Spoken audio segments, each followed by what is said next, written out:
« 240 secondes enquête ». 120 secondes de plus pour approfondir un dossier exclusif de Capital.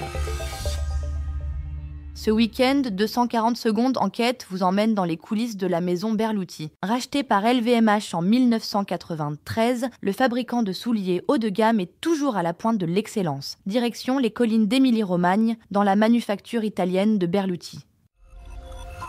Cette année, Berluti célèbre ses 130 ans de savoir-faire. En 1895, en Italie, le bottier Alessandro Berluti crée le soulier l'Alessandro. Mais cette chaussure classique est réalisée dans une seule pièce de cuir. Aucune couture apparente, pas de superflu, un tour de force de la part de l'artisan bottier. Ce modèle iconique va faire prospérer l'entreprise familiale. Marcel Proust, le duc de Windsor, Jean Cocteau ou encore Andy Warhol, les célébrités se chaussent en Berluti.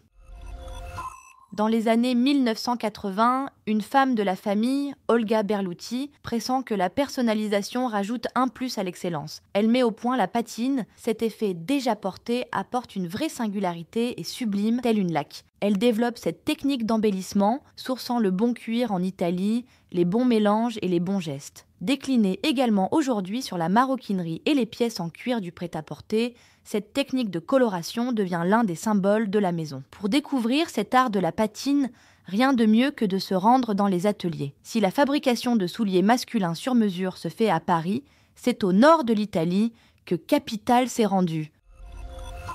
Là-bas, en Émilie-Romagne, à 15 minutes de la ville de Ferrare, sont développés et produits les modèles de prêt-à-chausser. La manufacture Berluti, inaugurée en 2015 sur 8000 m², emploie plus de 300 salariés. Toutes de bois et de verre, de forme rectangulaire, pareille à une boîte à chaussures, l'usine s'organise autour d'un spacieux atrium, dont la voûte, en croisée de bois, reproduit le lassage des souliers de prêt-à-chausser confectionnés sur place. Tout part encore d'une esquisse, réalisée sur papier à partir des consignes du studio et d'une forme en bois que l'on façonne selon le tracé original. À chaque étape intervient le travail de la main, la machine venant en soutien du savoir-faire des artisans, apprend-on sur place. C'est sur ordinateur que sont créés les gabarits et les patronages. Avant même le travail de la tige, le dessus de la chaussure, les artisans passent les morceaux de cuir à la presse afin d'obtenir l'épaisseur voulue au millimètre près. Gabarit, patronage, coupe, les pièces sont ensuite assemblées et préparées pour le piquage. À toutes les étapes, si la machine vient en appui pour étirer le cuir ou finaliser la semelle, l'artisan seul est gage de précision. D'autant plus avec une matière naturelle et vivante comme le cuir, précise-t-on en interne, en insistant bien sur ce rôle crucial de la main.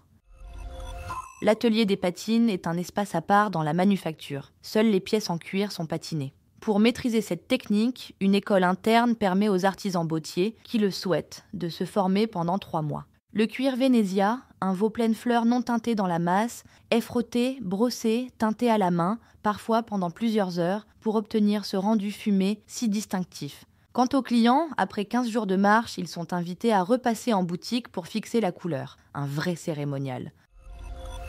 Envie d'en savoir plus sur cette technique ? Retrouvez notre article sur Berluti en intégralité sur Capital. Ce podcast a été écrit par les journalistes de Capital et mis en voix par une intelligence artificielle. Abonnez-vous sur votre plateforme habituelle pour écouter un nouvel épisode chaque samedi.